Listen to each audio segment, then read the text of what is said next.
আসসালামু আলাইকুম রহমতুল্লাহ বরকাতু। ড্রামা করতে আসিনি ভাই। আপনারা লাইভ করলে আমি আমার মনের কষ্ট, মনের কথা যখন বলতে আসি লাইভে, আপনারা মজা নেন, টিটকারি মারেন, নেশা করে লাইভে আসছে, নতুন নাটক শুরু হয়েছে, এটা সেটা। নাটক না ভাই, জীবনটা নাটক হলে ভালো হইতো। নাটক তো স্ক্রিপ্টেড থাকে, লেখা যায়, নাটক বানানো যায়, সাজানো যায়, সুন্দর করে গুছানো যায়।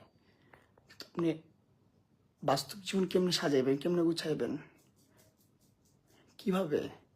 আমি আজকে খুব সোবারলি কথা বলবো, খুব আস্তে আস্তে কথা বলবো। আসলে আমার টোনটা অনেক জোরে, আমার আমার এটা জেনেটিক, আমার মার কাছ থেকে আসছে। আমার মা অনেক জোরে কথা বলে,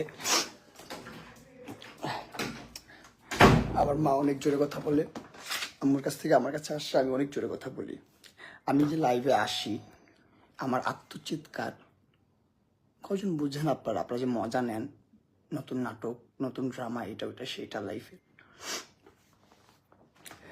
আমি যে বলি লাইফে এসব বাজে কথা বলি যে আমি এত খারাপ ছিলাম, ওইটা ছিলাম, সেটা ছিলাম, আমি আপনাদেরকে বুঝাইতে চাই যে আমি একটা সুন্দর জীবনযাপন করতে চাই, সোবার লাইফ চাই, ওই কন্ট্রোভার্সি ছাড়া একটা লাইফ চাই।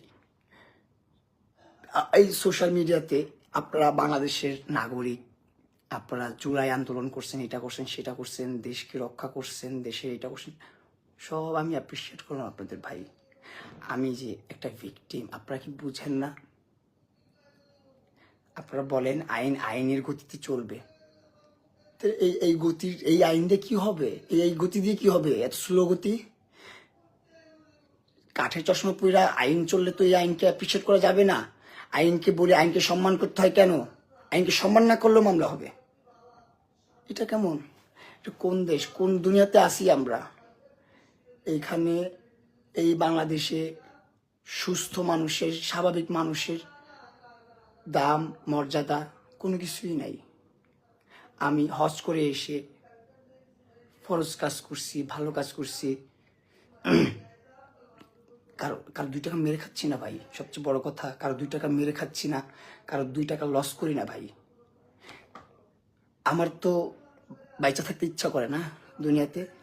ওমরা হজ করে আসছি, আমি তো চাই না ওইরকম বাজে উদ্যোগগুলো নিতে। এত বাজে ছিলাম, এত খারাপ কাজ করতাম দুনিয়াতে, কখনো তো সুইসাইড অ্যাটেম্প নিই আমি।